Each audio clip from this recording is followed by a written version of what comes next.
Welcome to our channel. Today we how to configure Coinbase Wallet for Web3 dApp connections, full guide step by step clearly. Open your Coinbase Wallet app on your device. If you don't have the app yet, download it from the App Store or Google Play Store. Once the app is installed, launch it and sign in. If you are new to Coinbase Wallet, create a new wallet by following the prompts on the screen.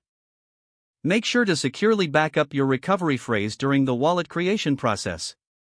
Once you are signed in or have created your wallet, look for the settings icon, usually found in the lower right corner of the app.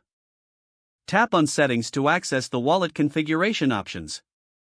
In the Settings menu, locate and select the Wallet Connect option.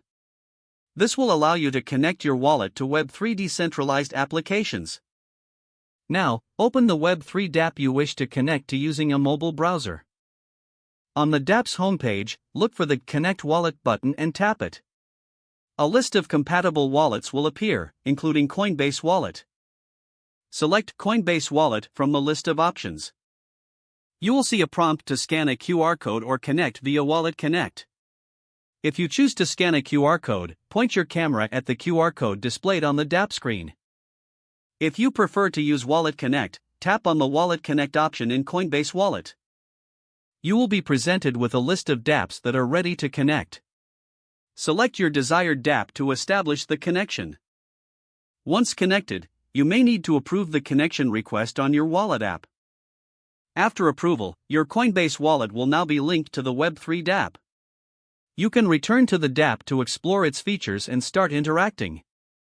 To disconnect your wallet at any time, go back to the settings in the dApp and find the option to disconnect. This will ensure your wallet is no longer connected, maintaining your privacy and security. Congratulations, you have successfully configured your Coinbase Wallet for Web3 dApp connection. If the page does not load, refresh the browser or try again in a private or incognito window.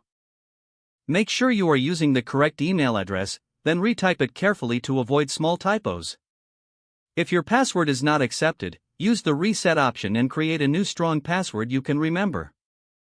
Check your spam folder for verification or security emails, then complete any requested confirmation steps.